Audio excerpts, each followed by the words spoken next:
তো আজকে হয়ে গেল বৃহস্পতিবার, আর এখন হয়ে গেছে সময় অনেকখানি, প্রায় 1:30টার কাছাকাছি। আজকে বৃহস্পতিবারে পুজো ছিল, করতে করতে আমার একটু দেরি হয়ে গেছে। তো আজকে একটা রেসিপি অবশ্যই আপনাদের সঙ্গে শেয়ার করতাম, সেটা হলো কাঁকরোলের বড়া। তো জানি না কতটা শেয়ার করতে পারবো, নাহলে অন্য একদিন আপনাদের সঙ্গে অবশ্যই রেসিপিটা শেয়ার করবো। বাকি প্রিপারেশন পুরোটাই হয়ে গেছে আমার। এখানে মুগের ডাল হচ্ছে, ভেন্ডি ভাজা, আলু পোস্ত, ভাত। কাঁকরোলের বড়াটার জন্য আমি কাঁকরোলটাকে না সেদ্ধ করে নিয়েছিলাম। এই যে এইভাবে কাঁকরোলগুলো কেটে নিয়েছি, হালকা গাটা ছুলে নিয়েছিলাম। কাঁকরোলগুলো সেদ্ধ করে নিয়েছি মোটামুটি ভাবে, পুরোপুরি বয়েল করিনি। করার পরে আমি যেটা করেছি, কাঁকরোলের ভিতর থেকে যে বীজটা হয়, সেই বীজটা হলো এইটা, ছাড়িয়ে নিয়েছি। তো দেখুন, আপনারা যদি নারকোলটা না দিতে চান তাহলে না দেবেন, বাট নারকোল দিলে বেশ ভালো লাগে। আমি এখানে 3টে মতন কাঁকরোল নিয়েছি, মানে ঘি করলা কাঁকরোল নিচ্ছি, আর কাঁকরোলটাকে আমি সেদ্ধ করে নিয়েছিলাম। আর সেদ্ধটা এরকম খুব বেশিও করবেন না, খুব কম করবেন না। তারপর তার থেকে আমি বীজগুলো এইভাবে ছাড়িয়ে নিয়েছি। ছাড়িয়ে নেওয়ার পরে এখানে আমার কিছু মশলা লাগবে, চলুন দেখাই। এখানে লাগবে আমার সরষে, কালো সরষে, এখানে আপনারা চাইলে সাদা সরষেও দিতে পারেন।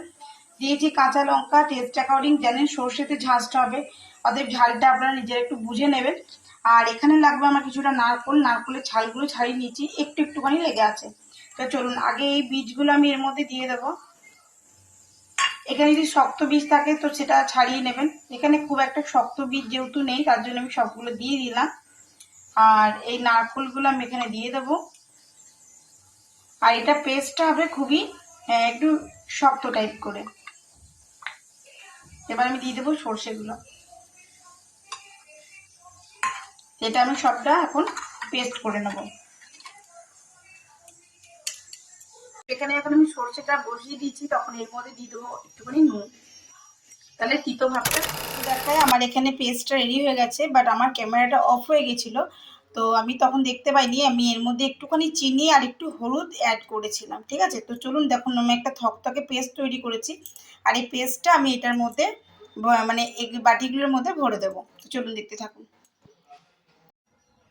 তো এখানে প্রত্যেকটার মধ্যে দেখুন আমি পুর ভরে দিয়েছি, প্রতিটার মধ্যে আমার পুর ভরা হয়ে গেছে। এবার তৈরি করবো উপরে কোটিংটা। আমি এটা অল্প অল্প জল দিয়ে ভালো করে একটু ফেটে নেবো।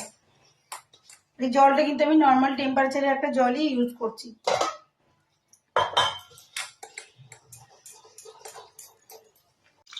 তো আবারও 3টে কাঁকরোলের বড়া আমি ভেজে নিয়েছি, দেখুন কতটা ক্রিস্পি হয়েছে, দেখে বোঝা যাচ্ছে। তো বড়াগুলো আমার ভাজা হয়ে গেল, আর একটা আছে, মিঠে আসুক তারপরে ওটা ভাজবো।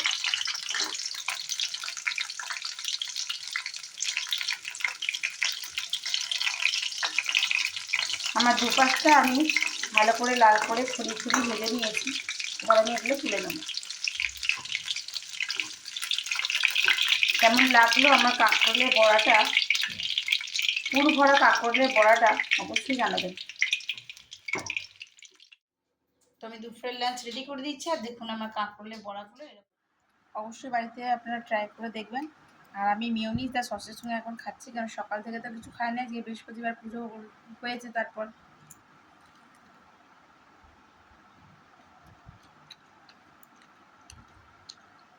থ্যাংক ইউ সো মাচ আমার পুর ভরা কাঁকরোলের বড়াটা রেসিপিটি দেখার জন্য। Thank you so much. সকলে ভালো থাকবেন, সুস্থ থাকবেন।